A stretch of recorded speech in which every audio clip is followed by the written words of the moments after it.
Welcome back, everybody. It's Zach here, bringing you guys another fantasy football video. Let's probably go over 5 players that I'd be looking to sell high on. I know, obviously, watching football the last few weeks, it might not feel like there are even that many players performing well, but I think there are still a few players that are performing above what we'd expect them to do, and guys that I think we can capitalize on going forward. So these are guys that I'd just be looking to extract a little bit of value of. None of these guys are by any means guys that you have to trade away. It's just a matter of I think these guys are performing or currently valued beyond what I expect them to do over the course of the rest of the season. So if you want to at least kick the tires on trying to trade them off to somebody else, see if you can capitalize on some value there, I think it's worth kicking the tires on. So trading is one of my favorite things to do in fantasy. I make probably 3 or 4 trades across all of my leagues every single week. I'm one of the more active people in all of my leagues. I think it's highly advantageous to be one of those people, just because if you win at least half your trades, you'll probably do pretty well by just making a lot of them.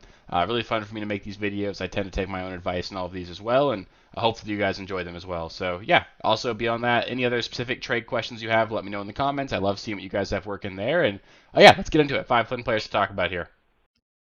So I'll start things off with, honestly, to me, one of the most obvious ones. It's going to be Patrick Mahomes. And the issue here with Mahomes is he's just got insane name value still. And I think at this point, he's legitimately a streaming quarterback only for fantasy. I talked about it earlier this offseason about how I viewed him as a bust just based off where he was being drafted. I just didn't see the value there. He finished as the quarterback 14 in PPR fantasy, or in points per game last season, and then ended up being drafted as the quarterback, depending on where you were drafting, between the quarterback 1 and the quarterback 4. Just way too high. I get it, he's potentially the best quarterback in the NFL. For my money, he is the best quarterback in the NFL. It just doesn't necessarily mean anything for fantasy, though. His offensive weapons are not nearly what they used to be. Travis Kelce looks to be a shell of himself. He doesn't have Tyreek Hill like he had in the years where he was putting up MVP level numbers. Obviously, Rashee Rice is great, but he's not a guy that's going to give you a ton of ceiling. You have to throw the ball to him 11 times to get to 100 yards, so where Tyreek Hill could have had it on 2 plays. Xavier Worthy, really talented player, or at least an explosive player, but I don't really think he's a reliable weekly option. There's just not enough in this offense. Plus, with how good this defense is, Patrick Mahomes doesn't need to put up 400 passing yards, 3 passing touchdowns every single week. So it's really tough for him to offer high-end fantasy value. The Chiefs know they can sort of play slow, play smart, and just win a lot of games doing it that way.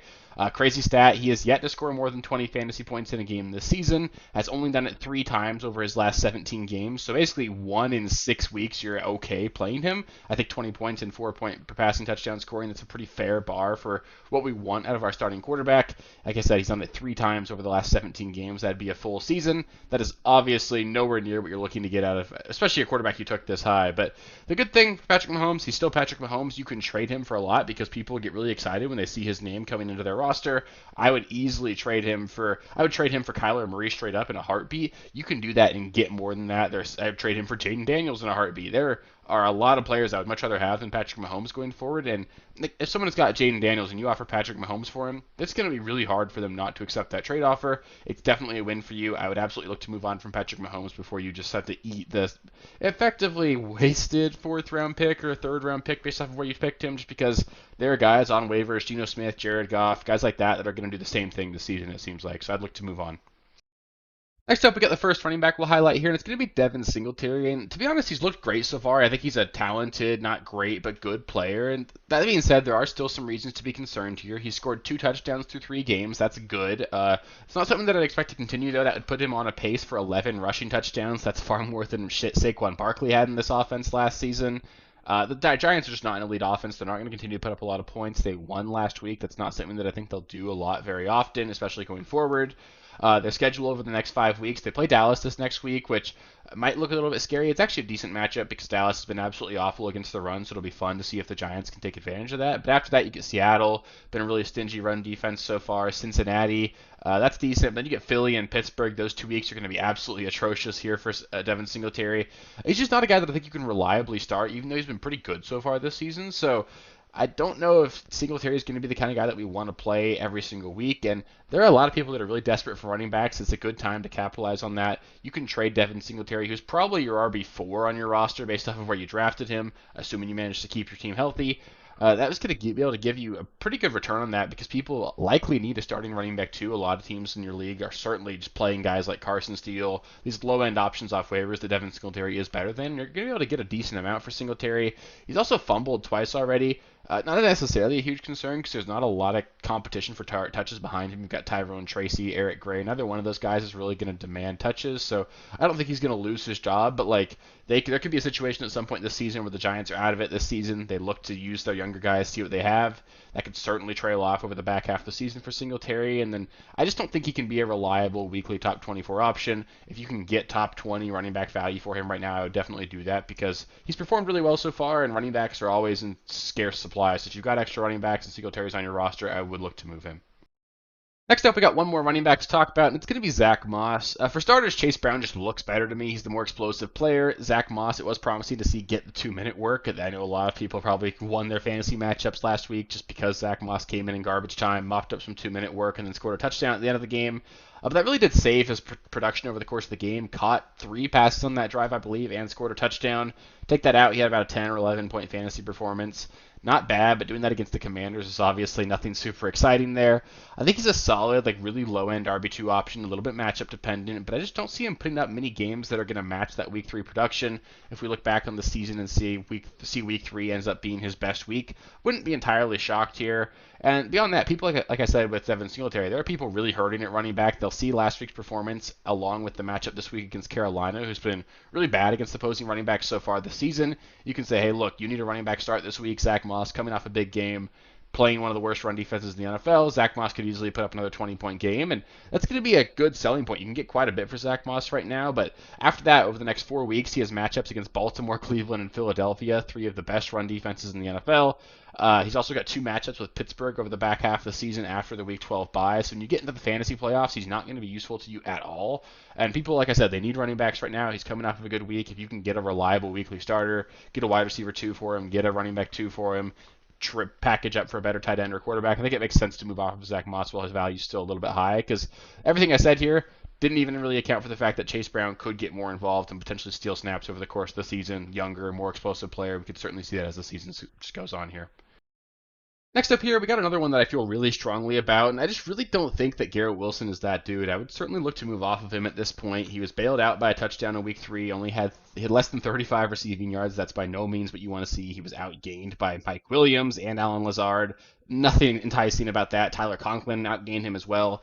Garrett Wilson, I get it. The Patriots looked to take him out of the game. That's great. Aaron Rodgers came out and said that. That was the Patriots' game plan. But the issue here is like elite wide receivers don't get taken out of games. Like Justin Jefferson, no matter what a defense does, he's not going out and catching 33 yards. Same thing for those elite guys like CeeDee Lamb, Jamar Chase, despite the early rough start. Like these like top 10 elite talents, they don't go out there and just get erased by a defense because that's the game plan. They're supposed to be better than that, and I just don't feel like Garrett Wilson is that guy. He's the wide receiver 28 on the season so far, finishes the wide receiver 32 last season. Like we're seeing exactly what Garrett Wilson has been over the last several years. I get it. The offense looks better. Aaron Rodgers is leagues better than anything that Jets have had at quarterback so far, or at least over the last several years, but it's just like he's not getting as high of a target share as you'd want. He's not necessarily making those explosive plays. He's going to have a couple great weeks because he's a good player, and Aaron Rodgers looks a lot better than Zach Wilson did last season. But let's look at the schedule going forward here. He gets the Denver Broncos in Week 4.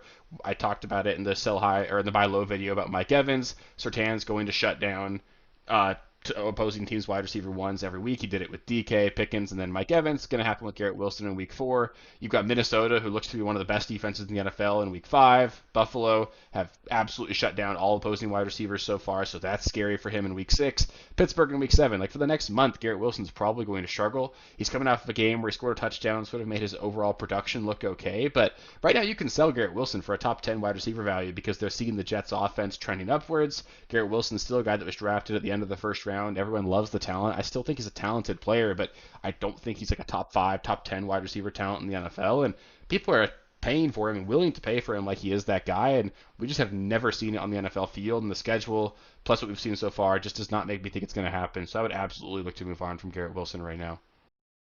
Then the last player I'd look to sell high on here is going to be Devonte Adams. I wanted to touch on a tight end as well, but just really couldn't do it. If you have any tight end production, you can't move on at all. I could not find a tight end that's performing well that would even make any sort of remote sense to sell high on. So no tight ends to talk about here, so I just doubled down on wide receiver. Devonte Adams, he's an aging wide receiver in a really bad spot here. The Raiders are going to go forward with Gardner Minshew again in Week 4, but a quarterback change is going to happen at some point. I think we knew coming into the season that at some point we'd see both quarterbacks for the Raiders. Their matchup coming up, they get games up against Cleveland, Denver, and Pittsburgh. Just not at all great. Those are three really solid defenses. By no means do I expect Devonte Adams or this Raiders offense in general to put up a lot of points.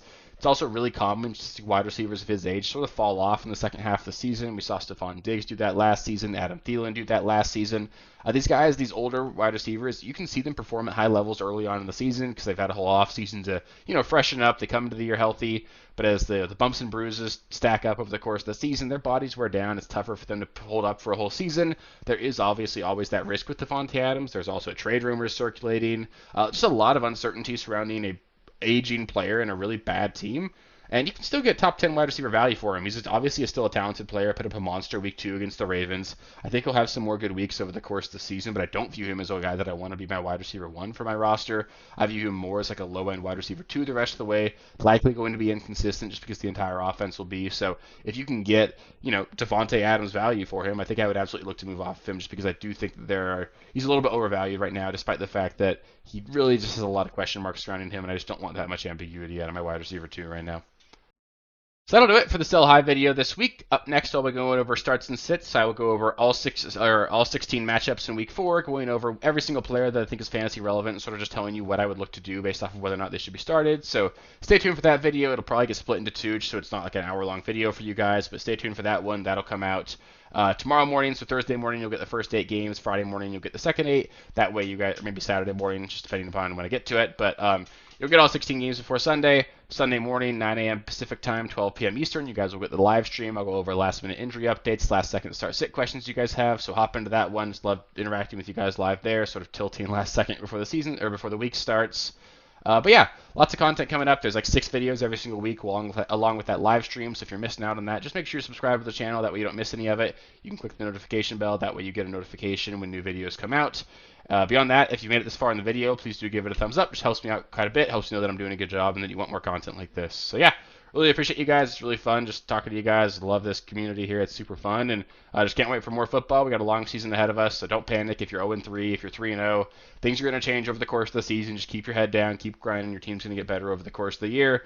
We'll make it through. We're going to win some championships this season. So yeah, appreciate you guys, and I'll catch you with the next one. Peace. Thank you guys for watching. If you haven't already, please be sure to subscribe to the channel, like the video, check out these other videos here if you haven't. If you want more content, please feel free to follow me on Twitter @RealSteelFFB. I'll be more active on there as the season goes on. Thanks. Catch you later.